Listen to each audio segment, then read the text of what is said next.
आद्रा थानाय जिथु थान्दै मेल बे थान्दै मेलखौ जोङो सिमेन्ट-सापरिनि बे सानजारि नोगोराव खुंनाय जागोन। कामरुप जिल्लानि रङिया महकुमानि सिङाव थानाय जाजिखनानि माइनाव फोथाराव दाख्लै थांनाय 7, 8 आरो 9 जानुवारि 2022आव खौसेथि बर' सुबुं आफादनि 10थि बोसोरसालि जथुम्मा जादों। जोबोद गाजा गोमजायै, जेरावनोखि 3,000निबो बांसिन जोंनि थान्दैफ्रा बेयाव बाहागो लादोंमोन। नाथाय दुखुनांथाव बाथ्रा, थान्दै मेल जागायजेननायनि गेजेर नांनाय समावनो 7 अक्ट'खालिनो हर गेजेराव जिथु बोथोरा जोंखौ गाज्रि रोखोमै खालामदों, अखा हानानै गासै डेलिगेट्स केम्पआव दै लोमनायजों लोगोसे गासै डेलिगेट्सफोरनि जि जोमा सिनानै गोबां डेलिगेट्सफ्रा गोबां दुखु दाहा सहायनो गोनां जादों।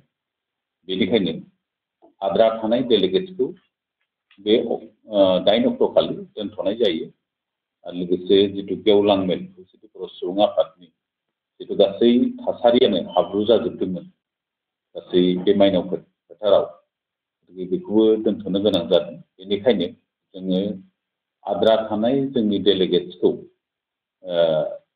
जिहेतु बे मोनसे टार्मिनेटिं मोनसे जोंनि कनफारेन्स, बेयो जिथु गोजाम आफादखौ सिमफायनानै गोदान आफाद दागोन बेयाव। बेनिखायनो बेखौ जोङो फैगौ 22 जानुवारिनि बेलासिनि 2 बाजिनिफ्राय बेखौ जों नैथि डेलिगेट्सखौ जों जागायफिननो नागिरदों। बेयाव जोंना गोजाम आफादखौ सिमफायनानै गोदान आफाद दानाय जागोन बे दिनखालिनो। आरो बेयाव जोङो जोंनिनो गायसनगिरि माननीय आफादगिरि आरो दानि जोंनि बर' कसारि वेलफेयार समाज काउन्सिलनि मानजानाय श्री महेश्वर बसुमतारी बिथांखौ जोङो जर'खा आलासि हिसाबै बे थान्दै मेलाव हांख्रायदों।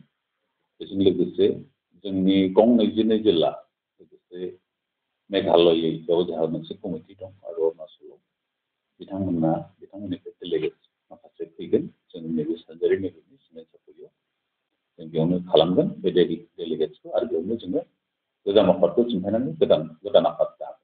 आरो अखानायै जिहेतु जोंना बे एकर्ड दे 27 जानुवारियाव, बे एकर्ड डेखौ जोङो जुथायै बर' कसारि वेलफेयार समाज काउन्सिल आरो खौसेथि बर' सुबुं आफाद जुथायै बे काउन्सिलनि अफिसाव जों बेखौ खुंगोन। जों फिरफिला बिरहोनायजों लोगोसे मोनसे गेवलां मेल लागोन। आरो बे गेवलां मेलाव जों आसामनि माननीय सोलोंथाइ आरो ट्राइबेल एफेयार्स मिनिस्टार डक्टर प्रमद बर'आ बिथांखौ जों हांख्रायदों आरो बिथाङा फैनायनि बाथ्रा होदों। आरो बेजों लोगोसे जोंनि लकेल एमपि बुदियाबनि आरो जनाय समस्तिनि MLA गुबुन पेगु बिथांमोना बेयाव बाहागो लागोन। बेजों लोगोसे गोबां आलासिफोर, जों खौसेथि बर' सुबुं आफादनि बोसोनगिरि बिथांमोन, लोगोसे गुबुन आफादनि माहारियारि आफादफोरनि दैदेनगिरिफोरखौ जों हांख्रायदों बे दिनखालि।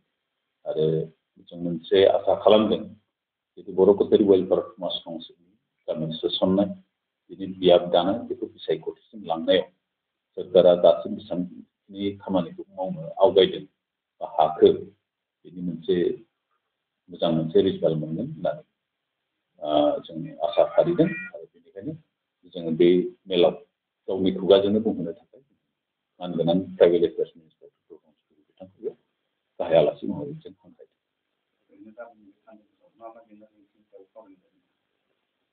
थान्दै मेलनि गेजेराव जोंहा जिहेतु जोंना माखासे थि एजेन्डाफोर दंखायो, जों गोबां डिमान्डफोरखौ लानानै जिहेतु खामानि मावदों। जेरैहाय 1 नम्बरावनो बर' कसारि वेलफेयार समाज काउन्सिल गामि सोसननाय बिनि बियाब दानाय, बेखौ थाब मावफुंनायनि सायाव। आरो जोङो खालामगिरि आफाद हिसाबै एकर्डआव थानाय मोनफ्रोमबो दफाफोरखौ मावफुंजोबहोनायनि थाखाय जों बेखौ नारसिननायनि थाखाय जों खामानि मावगासिनो दं जिहेतु बिनि सायाव।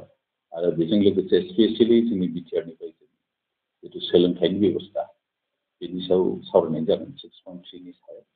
आरो बेजों लोगोसे कार्बि आंलंनि जिथु जेंना दङ, मोननै एकर्डआव जायगा मोनबाय दिनैसिम, खिन्थु हाजोआरि ट्राइबेल हिसाबै दाबो मर्यादा मोनाखै बिनि सायाव। आरो बेजों लोगोसे बिटिआर सिमा बारायनायनि सायाव आरो आद्रा थानाय जिबिलाक सनितपुर आरो बिश्वनाथनि आद्रा थानाय गामिफोरखौ मा खालामनो सरकार बेफोरनि सायाव सावरायनानै माखासे सिद्धान्तफोर लागोन बेफोरखौनो सावरायनाय जागोन चर्चा जागोन जेब्ला जोंनि बर' कसारि वेलफेयार समाज काउन्सिलनि जिथु गामि सोसननायनि खामानि मावनायाव माखासे काउन्सिला एसे जेंना होनाय बायदि जों मोनदों जेरैहाय राभा हासङाव थानाय बर'फोर बे जेंनायाव दङ आरो बेजों लोगोसे टिवा अट'नमास काउन्सिलावबो माखासे जेंना नुजादों बेनि बादैबो माखासे जायगाफ्राव बर' गामिफ्रा जोंनि बर' कसारि वेलफेयार समाज काउन्सिलावबो आरो एमएसिआवबो जिहेतु नामा ओंखारदों जों लुबैनाय बायदि जाजोबाखै बेफोरनि सायावबो बे डेलिगेटनि गेजेरजों सावरायनायजों लोगोसे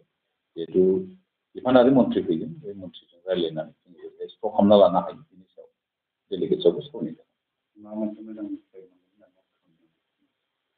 दिनैसिम बर' कसारि वेलफेयार समाज काउन्सिलाव दासिमबो गामि दरसेबो सोसनजायाखै नामावसो दं गतिके जोंनो चिफ मिनिस्टारा मोनसे बाथ्रा होदों आसामनि मानगोनां गिबि मन्थ्रिया गामि सोसननायनि उनाव जिथु रां बावजा बे बारायगोन होनना बुंदों जुदि गामिया जुदि भिलेज नटिफिकेसना जामारोब्ला बारायोब्ला बारायनायनि बाथ्राखौ जुदि 27 जानुवारि जुदि घोषणा होयोब्ला अट'मेटिकेलि बर' कसारि वेलफेयार समाज काउन्सिलनि जिथु रां बाजेट बेबो बारायगोन दा मोनसे फोथायनाय दं मानोना एसे खम बिबांनि रांखाय 3.5 कौटि रां दुब्लिनिफ्राय लानानै सदियासिम आरो बरागुलियाव थाबाय जोंनि रुरियां कमिउनिटिफोर बेखिनि रांजों गासैबो सुबुंखौ नायजोबनो हायाखै जिहेतु एबार जुदि भिलेज नटिफाइया जायोबा गामि सोसननायफ्रा जायोबा जेरैबायदि गुबुन गुबुन काउन्सिलफ्रा रां बावजाखौ मोनदों पपुलेसन बेसिसाव बिदिनो जोंबो मोनगोन होननानै जोंहा मोनसे फोथायनाय दं आरो बे जाफुंगोन